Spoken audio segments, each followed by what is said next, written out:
এমনিতেই সকালবেলা ঘুম থেকে উঠলে হাত পা চলতে ইচ্ছা করে না, আর কোনো প্রকার কাজও করতে ইচ্ছা করে না।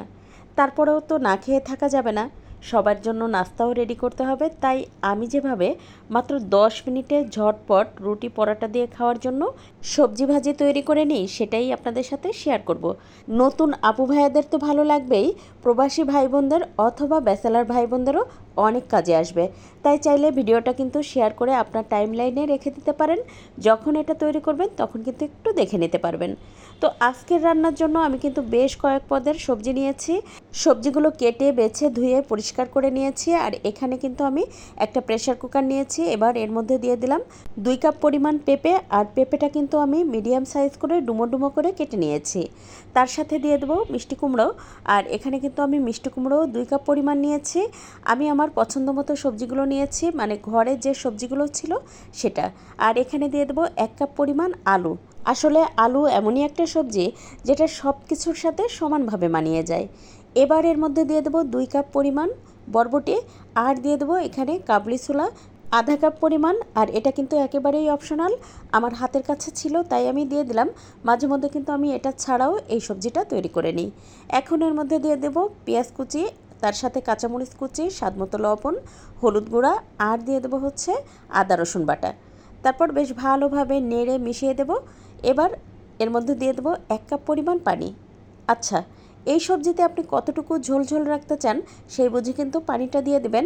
তারপরে ঢাকনা দিয়ে ঢেকে আমি চুলার আঁচ হাই রেখে 3টা সিটি দিয়ে নিয়েছি। তারপর এই তো বাষ্পটা বের করে নিয়ে আমি কিন্তু আপনাদের সাথে শেয়ার করলাম যে এটা কেমন হয়েছে দেখতে। তো সব কিছু কিন্তু পুরোপুরি সিদ্ধ হয়ে গেছে। এবার এটা ফোড়ন দিব। তার জন্য চুলায় একটা প্যানে 1 টেবিল চামচ পরিমাণ সরিষার তেল দিয়ে তাতে দিয়ে দেবো 3টা শুকনো মরিচ ফোড়ন। আর দিয়ে দেবো রসুন কুচি আর পেঁয়াজ কুচি।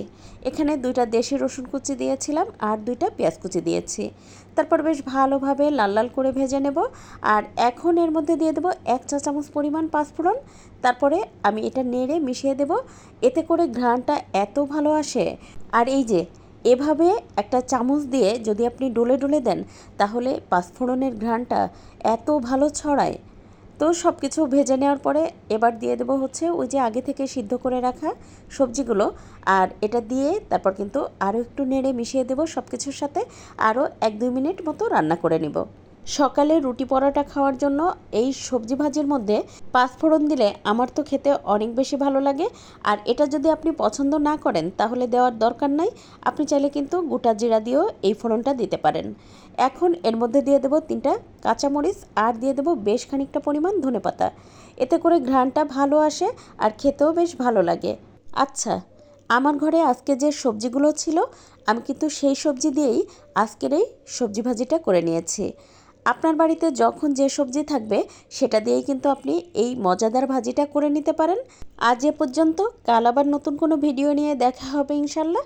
সে পর্যন্ত সবাই ভালো থাকবেন, সুস্থ থাকবেন, সেই দোয়া করি। আল্লাহ হাফেজ।